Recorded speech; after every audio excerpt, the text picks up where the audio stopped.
이렇게 돌이켜 보니까 꽤 몇 주 동안 또 안 보이시는 분들이 있습니다. 여러분들 두루두루 또 연락 주시고 또 안부를 물어주시면 감사하겠습니다. 한번 따라합시다. 임마누엘의 은혜. 예, 사랑하는 성도 여러분, 대림절은요 그냥 성탄절 앞에 지나가는 정도의 절기로 여겨질 때가 사실 많습니다. 그런데 여러분, 대림절이라고 하는 날은 하나님이 우리에게 오시는 길을 다시 여는 시간이다, 이렇게 말씀을 드릴 수 있습니다. 이미 오신 주님이 지금도 우리와 함께 계신다라고 하는 그 확신, 그리고 그 가운데 다시 오실 주님을 소망으로 바라보면서 기다리는 거룩한 기다림의 계절, 그 시절이 바로 대림절의 시간이다, 이렇게 말씀을 드릴 수 있습니다.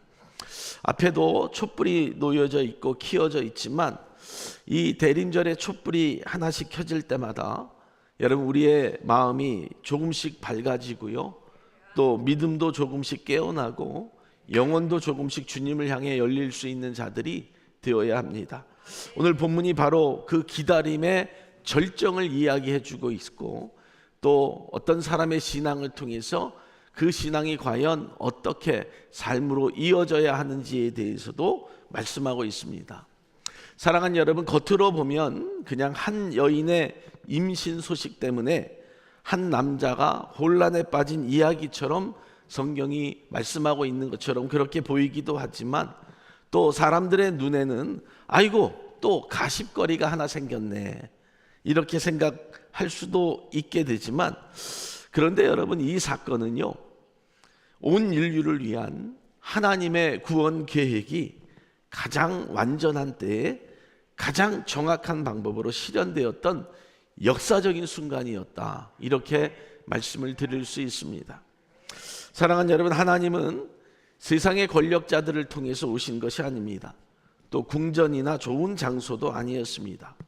아무도 주목하지 아니한 마을이었고, 아무도 잘 모르는 한 청년과 한 소녀의 삶 속으로 조용히 들어오셨습니다.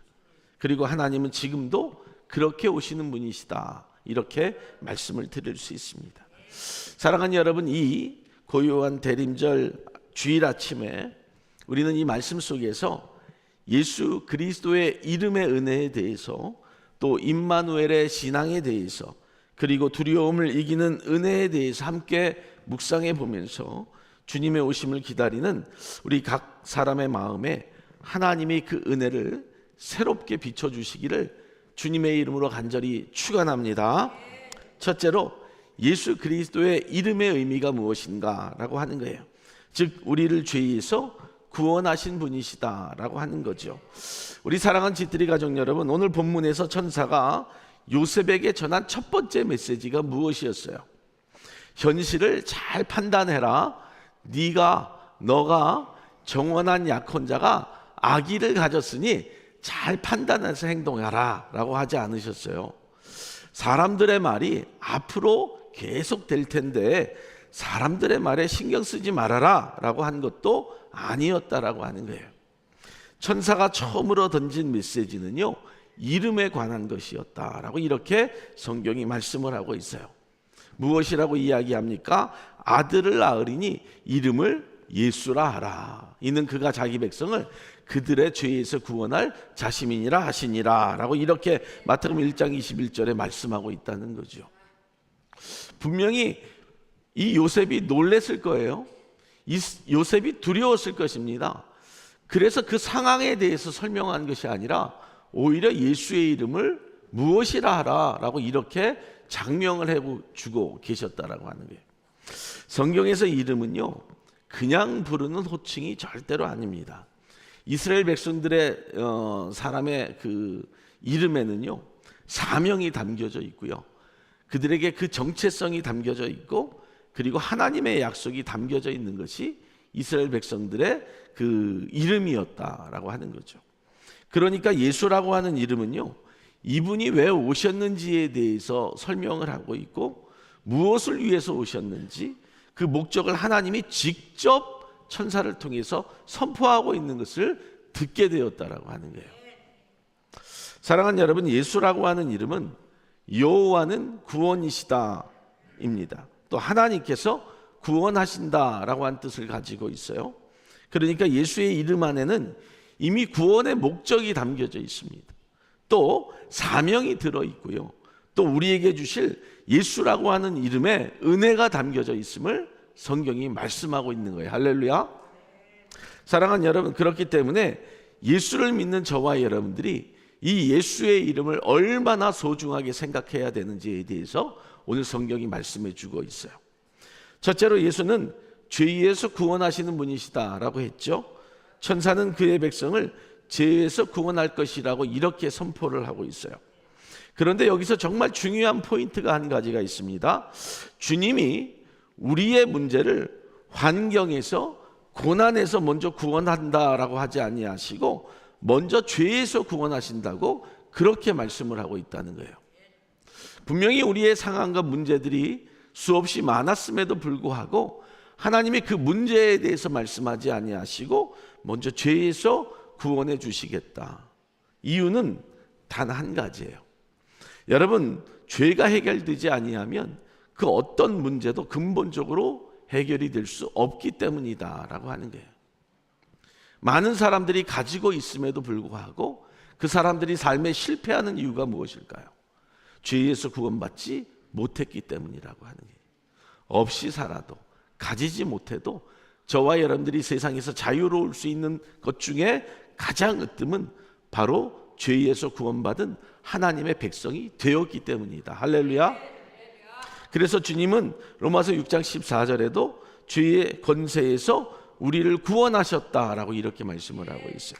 또 이사야 53장 5절에도 죄의 상처를 치유하시겠다고 말씀하고 있고요. 또 요한복음 8장 32절로 36절까지의 말씀에도 죄의 속박에서 우리를 해방시키시겠다고 선포하고 있는 것을 듣게 되죠. 여러분, 골로새서 1장 13절에 우리가 너무도 잘 알고 있는 말씀은 그가 우리를 흑암의 권세에서 건져내사 사랑의 아들의 나라로 옮기셨다고 성경이 증거를 하고 있어요. 사랑하는 여러분, 우리가 살아가면서요, 우리가 살다 보면 이 죄의 무게에 눌려 살 때가 얼마나 많습니까? 말로는요 다 괜찮다고 이야기해요. 그런데 마음이 무너져 있을 때가 얼마나 많습니까? 겉으로는요 우리가 웃고 지낼 때도 많습니다.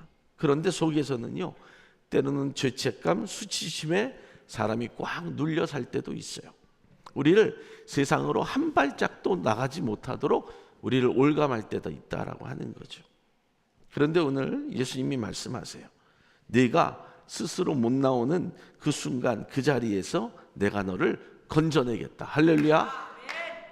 내가 너의 구원이다 라고 하는 거예요. 그래서 이 땅에 오실 예수 그리스도에 대해서 선포하면서 예수라고 그 이름을 지으라 말씀하셨던 것도 예수라고 하는 이름을 저와 여러분들이 부르는 순간 우리의 영혼에 길이 열리기 때문에 그래요. 막혔던 숨이 다시 쉬어지게 될 것이고 무너졌던 마음이 다시 일어설 힘을 얻을 때 바로 예수라고 하는 이름을 우리가 부를 때라고 하는 거죠. 그렇기 때문에 예수는요 우리의 삶에 참된 평안을 주는 이름이다라고 하는 거예요. 천사가 그 이름을 예수라 하라라고 했다라고 하는 것은 그냥 이름을 지으라라고 하는 것이 결코 아닙니다. 그 이름 안에 담긴 하나님의 평안을 너희가 누리라라고 하는 거예요. 사랑하는 여러분, 요한복음 14장 27절에 말씀을 합니다. 내가 너희에게 평안을 끼치노니 내가 너희에게 주는 것은 세상이 주는 것과 같지 아니하니라 라고 말씀을 하죠. 사랑하는 여러분, 오늘날 우리에게 이 예수라고 하는 이름을 주신 것은요 나에게, 우리에게, 모두에게 평안을 주신다고 하는 하나님의 약속이고 선포이기 때문이다 라고 하는 거예요. 예수라고 하는 이름으로 평안을 누리는 믿음의 사람들이 되기를 주님의 이름으로 간절히 축원을 드립니다. 우리 사랑하는 집들이 가족 여러분, 우리의 마음이요 얼마나 쉽게 흐트러집니까? 걱정이 몰려오기도 하고요, 불안이 엄습하기도 하고요, 도저히 마음이 가라앉지 않아서 우리가 삶을 어떻게 살아가야 되는지에 대해서 모를 때가 너무도 많아요. 그럴 때 우리에게, 여러분, 우리가 할 수 있는 가장 은혜로운 일은요 예수의 이름을 부르는 거예요. 예수님이라고 하는 그 이름을 계속해서 되뇌이고 기억하고 내가 부를 수 있어야 된다는 거예요. 믿음을 갖고 신앙의 삶을 산다고 하면서도요, 예수의 이름을 한 번도 부르지 못하고 사는 안타까운 인생이 있어요. 예수가 누구인지, 예수가 왜 이 땅에 나를 위해 오셨는지, 왜 나를 위하여 죽으셨는지, 왜 다시 오실지에 대해서 모르고 사는 인생들이 많다라고 하는 거예요. 사랑하는 여러분, 예수라고 하는 이름은요, 내 무너졌던 그 마음이 예수라고 하는 이름을 부르는 순간 다시 모이게 되어 있고요, 뒤집혀 있던 영혼이 그 예수라고 하는 이름으로 말미암아 잠잠해지고요, 흔들리던 생각이 예수로 말미암아 곧게 세워지는 역사가 나타나기 때문이라고 하는 거예요. 그래서 성도의 삶에 예수를 빼고는 이야기가 될 수 없어요. 예수가 여러분들의 삶의 주인이고 여러분들의 삶의 고백이 되기를 주님의 이름으로 축복합니다. 왜냐하면 예수라고 하는 이름은 우리를 죄에서 구원하실 뿐만 아니라 우리의 마음까지도 붙들어주는 능력이 예수의 이름 안에 있기 때문에 그래요. 그래서 예수의 이름으로 찬양하고 예수의 이름으로 기도하고 예수의 이름으로 선포하면 되는 거예요. 그렇기 때문에 우리 사랑하는 집들이 가족 여러분, 예수의 이름이요, 여러분들의 기도가 되는 거예요. 다른 기도를 다 했다 할지라도요, 예수의 이름으로 기도하지 않았다고 한다면 그 기도는 헛된 기도가 되는 거예요. 아무리 곡조 있는 그 찬양을 통해서 내가 찬양을 했지만 예수 없이 찬양했던 찬양은요, 찬양의 올바른 찬양이 될 수 없다라고 하는 거죠. 사랑하는 여러분, 문제가 복잡하고 마음이 흔들리고 다시 숨을 쉴 수 없게 되었을지라도 우리에게 생명 주신 예수의 이름으로 다시 한번 태어나고 살아나는 우리 사랑하는 성도들이 되기를 주님의 이름으로 간절히 축원을 드립니다. 마음이 무너져 있고 마음이 불편하고 마음이 낙심될 때요, 예수를 우리가 고백하면 여러분들의 마음이 위로받게 되어 있어요. 사람은 위로를 줄 수 없더라고요. 사람은 오히려 상처를 끄집어내고 사람들에게 소문을 내는 자들일 뿐이라고 하는 거예요. 그런데 외로울 때 여러분들이 부르면 예수가 친구가 되어주고요, 죄책감에 눌릴 때 부르면 용서가 되는 것이고요, 넘어질 때 부르면 다시 일어나는 힘이 되는 거예요. 내가 홀로 살아가도요, 예수를 부르면 신랑이 되어주시는 거예요. 사랑하는 여러분, 예수는 우리의 구원이고 우리의 평안이고 우리의 소망이 되시기를 주님의 이름으로 간절히 축복합니다. 두 번째요, 임마누엘의 신앙이 있어요. 이 말씀은 무슨 말씀이에요? 하나님이 우리와 함께 하시다, 함께 계시다라고 한 뜻이에요. 우리 사랑하는 집들이 가족 여러분, 마태는요, 이 예수님의 탄생을 기록하고 설명하면서 한 구절을 더 인용을 하는데요, 단순한 설명이 아니었어요.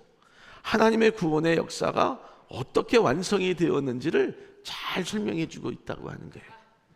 여러분, 마태복음 1장 23절, 이사야 7장 14절에 보라, 처녀가 잉태하여 아들을 낳을 것이요 그의 이름은 임마누엘이라 하리라 하셨으니 이를 번역하면 하나님이 우리와 함께 계심이다 라고 합니다.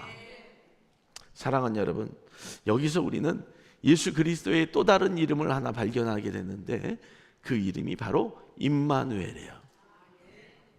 사랑하는 여러분, 임마누엘은요, 그냥 아름다운 이름이 아닙니다.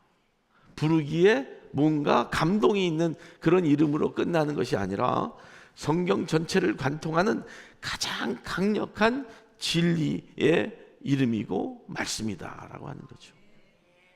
하나님이 사랑하는 백성들에게 주신 최고의 약속이에요. 그 최고의 약속, 임마누엘.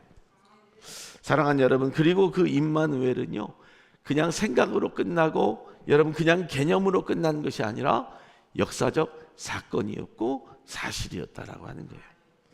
하나님이 함께 하신다, 이 말은요, 철학적인 말이 아닙니다. 그리고 감성적 위로도 아닙니다.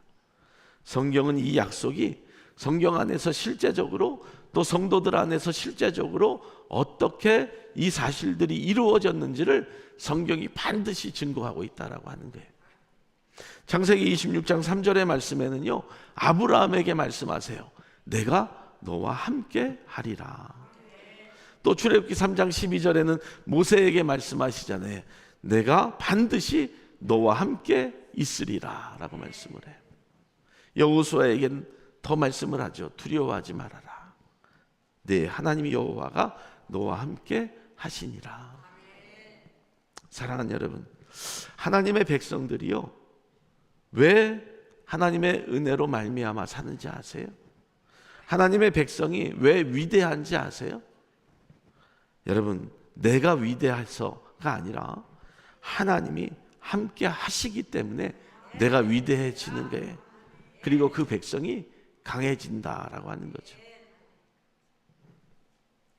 그리고 이제 그 말씀의 사실들이요, 수천 년 동안 이어진 이 약속이 정말로 예수 그리스도의 오심으로 말미암아 우리의 눈앞에 현실이 되는 거예요. 그것이 성탄절이고요, 바로 대림절을 지키는 이유다라고 하는 거죠.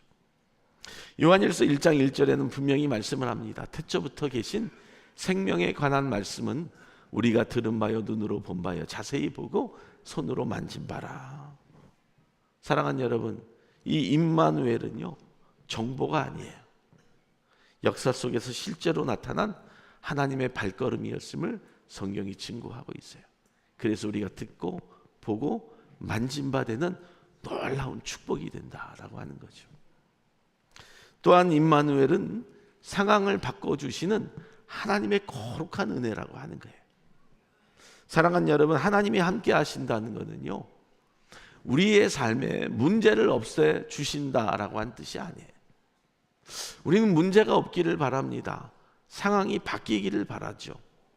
그런데 여러분, 성경은요, 문제 속을 지나갈 때 우리를 붙들어 주신다고 해서, 보라 내가 새 일을 행하리니 광야의 길을 사막의 강을 내리라 라고 이사야 43장 19절에 말씀을 하고 있는데요, 잘 들어보세요. 광야가 없어졌나요? 사막이 없어졌나요? 광야와 사막은 그대로 있지만 그 속에서 하나님이 친히 길을 내어 주시겠다는 거예요. 사랑하는 여러분, 내가 물 가운데로 지날 때 내가 함께 할 것이라.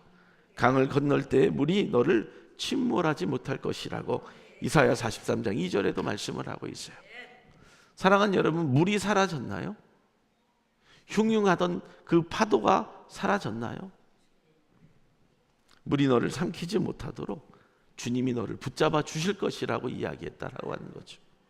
그렇기 때문에 임마누엘의 신앙이라고 하는 것은 성도가 살아가면서 문제를 아예 없애는 것이 아니라, 그런 인생을 구하는 것이 아니라, 문제 가운데서도 하나님이 나와 함께 계신다라고 하는 사실을 믿는 믿음이 필요하다라고 하는 게, 그런 믿음이 오늘 저와 여러분들의 믿음 되기를 주님의 이름으로 축복합니다.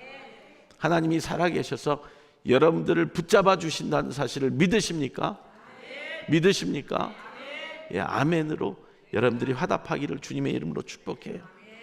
광야를 지나가도 주님이 나를 붙잡아 주시고, 물 가운데를 건널지라도 주님이 나를 손을 붙잡아 주시고 걷는다라고 하는 이 임마누엘의 확실한 신앙이 오늘 대림절 이 아침에 우리 사랑하는 성도들의 신앙이 되기를 주님의 이름으로 간절히 축원을 드려요. 세 번째, 임마누엘은요, 지금도 우리와 함께 하시는 현재형이라고 하는 거예요. 그 현재형의 은혜다라고 하는 거죠. 과거에만 있었던 일이 아니라고 하는 거예요. 지나간 시절에만 있었던 은혜가 아니라 지금도 함께 하시는 하나님이 나와 함께 동행하신다라고 하는 거예요. 예수님이 승천하시면서 약속을 하세요. 마태복음 28장 20절에 내가 세상 끝날까지 너희와 항상 함께 있으리라. 사랑하는 여러분, 항상이라고 하는 것은요, 좋을 때만 있는 게 아니에요. 우리가 신앙생활을 하면서요, 좋을 때만 좋아해요. 목사도 좋을 때만 좋아. 아이고 목사님 그러다가 목사가 싫어지면 이놈 저놈까지 나가자. 싫다는 거거든요. 좋지 않다라고 하는 게. 우리가 살면서요, 일이 잘 풀릴 때만 아멘 해요. 그런데 신앙은요, 일이 잘 풀릴 때만 아멘 하는 게 아니에요. 여러분, 우리는 믿음이 강할 때만 이 산을 저쪽으로 바다에 던지울 정도로 옮긴다고 그렇게 생각을 하지만요, 결코 믿음이 강할 때만 좋은 신앙은 아니라고 하는 거예요. 좋을 때, 일이 잘 풀릴 때, 믿음이 강할 때만을 우리가 원하며 사는 우리의 약한 모습들이 얼마나 많아요. 그런데 여러분, 하나님은요 그런 거를 원하지 않는다라고 하는 게, 우리가 못 느껴도요 그분은 우리와 늘 함께 하세요. 할렐루야. 우리가 흔들려도 그분의 임재는 한 번도 흔들린 적이 없어요. 임마누엘은 그래서 과거의 사건이 아니라, 좋을 때만 있는 것이 아니라, 일이 잘 풀릴 때만 있는 것이 아니라, 믿음이 강할 때만 있는 것이 아니라, 현재라고 하는 이 상황 속에서 지금 내가 약하고 내가 힘들고 어렵고 믿음이 약해진 것 같아도 현재형의 은혜로 나와 함께 하신다라고 하는 거죠. 사랑하는 성도 여러분, 임마누엘의 신앙을 붙잡으면 보는 삶의 눈이 달라져요. 임마누엘의 신앙이 함께하는 사람과 함께하지 못하는 사람의 보는 눈이 달라진다라고 하는 거예요. 임마누엘의 신앙으로 교회를 바라보는 것, 목회자를 바라보는 것, 성도를 바라보는 것이 틀리다라고 하는 거예요. 그리고 더 나아가서 주님을 바라보는 눈이 틀려요. 문제보다도요 하나님을 더 먼저 보게 됩니다. 두려움보다도요 말씀을 더 붙잡게 되어 있다는 거예요. 상황보다도 하나님의 함께 하심을 더 크게 바라보는 거예요. 이 일을 통해서 이루실 하나님을 영적인 눈으로 바라보니까요 너무 고맙고 감사한 거예요. 지난 시절 내가 가진 것이 없고요, 누린 것이 없고요, 모든 것이 부족했다 할지라도 지나온 시절을 돌이켜 보니까 너무 감사한 거예요. 이게 임마누엘의 신앙이에요. 하나님이 우리와 함께 하신다. 아니, 더 나아가서요 하나님이 나와 함께 하신다. 이것이 성탄의 핵심이고 대림절의 은혜이고 우리 사랑하는 성도들의 인생에 가장 큰 소망이 되어야 돼요. 할렐루야. 세 번째는요, 두려움을 이기는 은혜가 이 대림절 기간 동안 우리가 또 받게 되는 은혜라고 하는 게, 사랑하는 여러분, 두려움을 이기는 은혜는 어떻게 주어지는지 아십니까? 요셉처럼 믿음으로 순종할 때이다 라고 하는 거예요. 참 은혜로운 말씀이 여기에 담겨져 있어요. 오늘 본문을 자세히 보면요, 여러분, 오늘 우리가 읽었던 이 사건 가운데 가장 깊은 두려움과 혼란을 겪었을 사람은 누구일까요? 바로 요셉이에요. 요셉이었다. 마리아는요 천사의 음성을 들었어요. 마리아는요 하나님의 음성을 직접 들은 자였어요. 그리고 평안이 그에게 임했어요. 그런데 요셉은 그 사실을 뒤늦게 알았잖아요. 마리아가 성령으로 잉태했다는 사실을 우리에겐 복음이었지만 당시 요셉에게는 도저히 이해할 수 없는 큰 충격이었다라고 하는 거예요. 한번 상황을 나에게 대입해 봅시다. 내가 사랑하는 여인과 정혼을 했지만 그 정혼 여인이 갑자기 아기를 가졌다고 생각을 해보세요. 손을 잡은 것도 아니고 입을 맞춘 것도 아니고 잠자리를 한 것도 아닌데 아기를 가졌어요. 어떻게 이해가 될 수 있겠어요? 큰 충격과 혼란에 빠지게 되었을 거라고 하는 거죠. 그것도 약혼 기간 중에 임신을 하게 되면요 율법에 따라 돌로 처형될 수 있는 상황이었어요. 신명기 22장에 23절로 24절에 그런 말씀의 내용들이 나와요. 요셉은요 현실을 바라볼 때 알 수 있었어요. 아, 마리아를 잃을 수도 있겠구나. 또 자신도 비난을 받을 수 있겠구나. 또 가문의 명예가 땅에 떨어질 것이다 라고 하는 그런 사실을 알고 있었을 것이에요. 그런데 성경은요 요셉을 이렇게 소개를 해요. 마태복음 1장 19절에 요셉은 의로운 사람이다. 그런데 저는 이 말씀을 묵상을 하면서 바른 말로 해석을 좀 해봤어요. 의롭다라고 하는 뜻이 무엇일까? 여러분, 세상 사람들 앞에 좋게 보이는 그 모습이었을까? 아니요. 저는 이렇게 생각을 해요. 요셉이 마리아를 진짜 사랑하는 사람이었더라. 어떻게 생각하세요? 진짜 사랑하는 사람이었더라. 요셉이 얼마나 마리아를 생각했는지요, 자신의 감정대로 움직이지 않았다라고 하는 거예요. 한마디 할 수 있잖아요. 싸울 수 있잖아요. 왜 그렇게 되었느냐고 반문할 수 있잖아요. 그런데 그러지 않았어요. 분노하지 않았어요. 얼마나 사랑했으면, 사랑하는 마음이 얼마나 강했으면 자기 의의를 주장하지 않았어요. 그리고 자신의 여인을 지키고자 했어요. 이것이 요셉을 의로운 자로 만들어준 거예요. 성경은 그리고 마리아를 드러내지 않고 조용히 끊고자 했다라고 하는 거예요. 여기서 끊는다라고 하는 뜻은요, 나 몰라라고 하는 것이 아니라 보호하려고 했다라고 하는 뜻이에요. 그 안에는요, 정말 마리아를 향한 사랑, 그 요셉의 선한 성품이 담겨져 있죠. 하나님을 경외하는 마음이 담겨져 있더라고요. 그 요셉을 보면 누가 생각이 나요? 예수 그리스도가 생각이 나잖아요.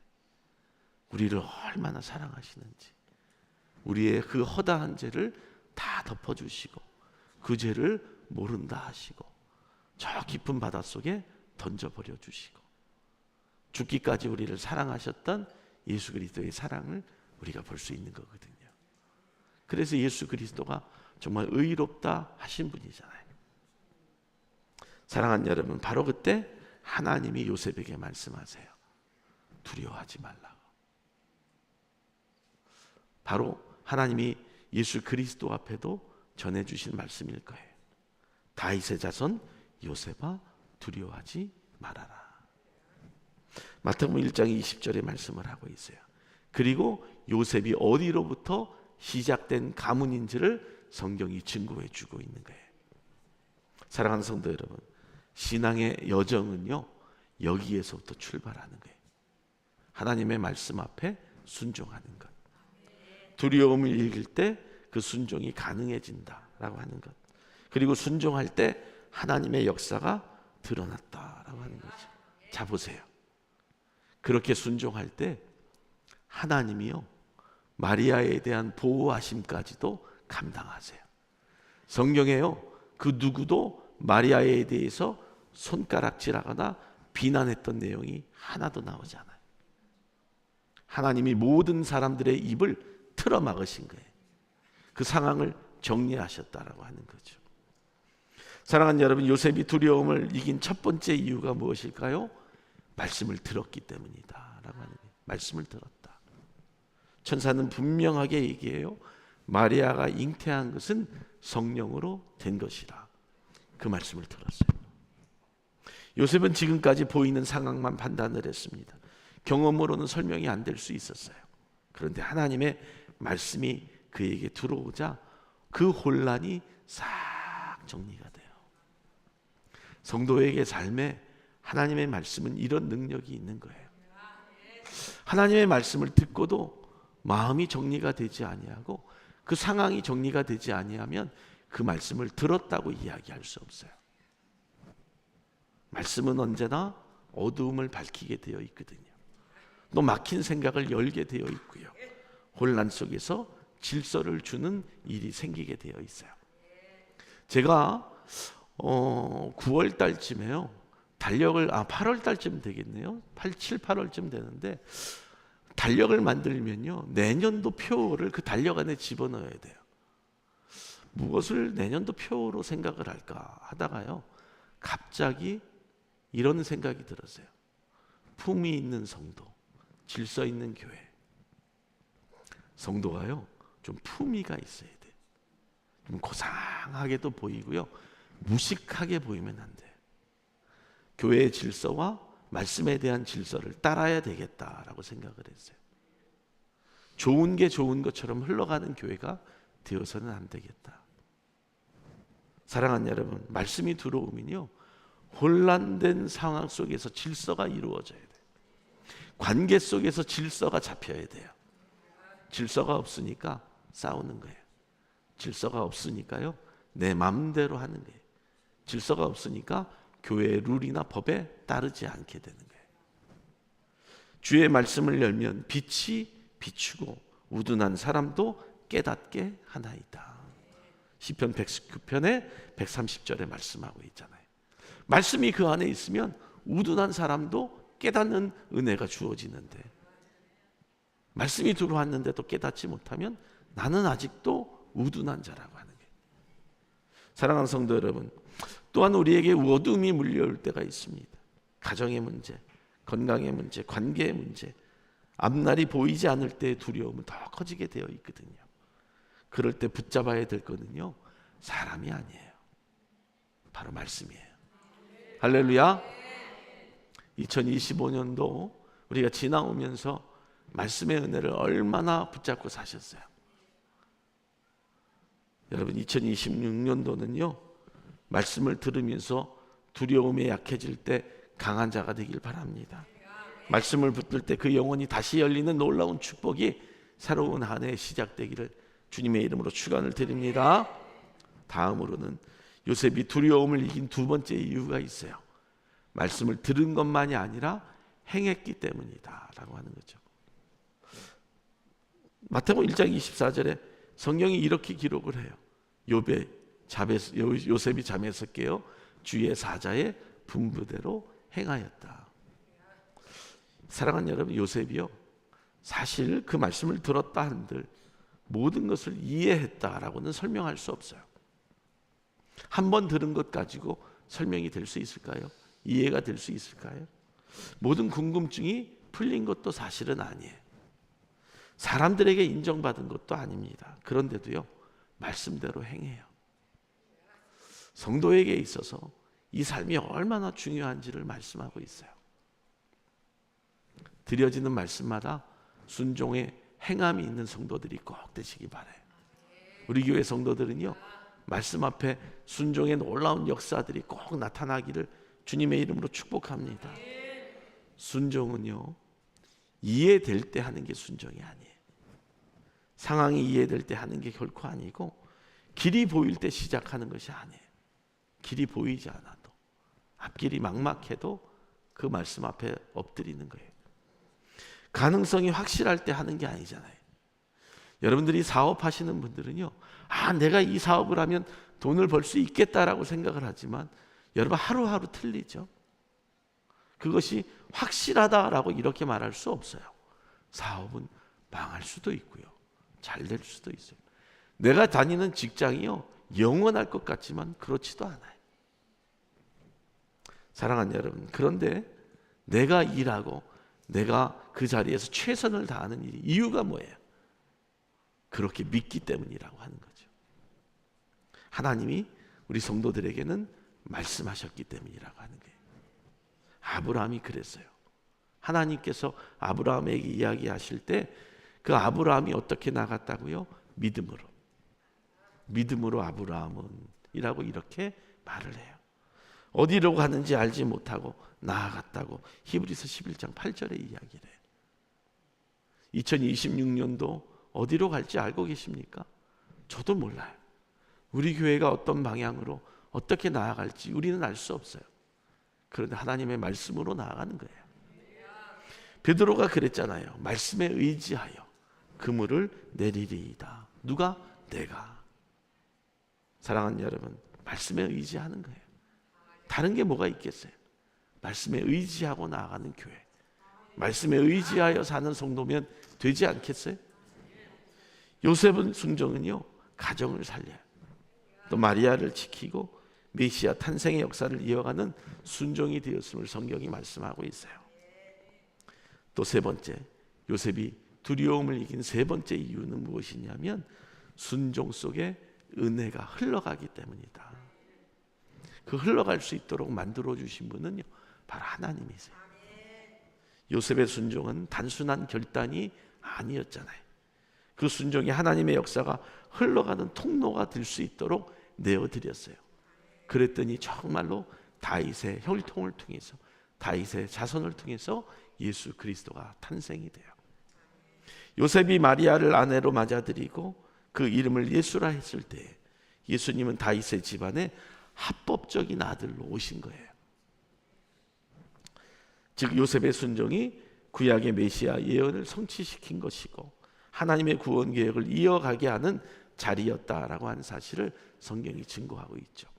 오늘 저와 여러분들 예수라고 하는 그 이름을 받아들이고 그 말씀 앞에 순종할 때 여러분들의 가정의 가문의 이름이 여러분 하나님의 역사 속에서 흘러가는 그 물줄기의 통로가 된다는 사실을 잊지 않기를 주님의 이름으로 축복합니다.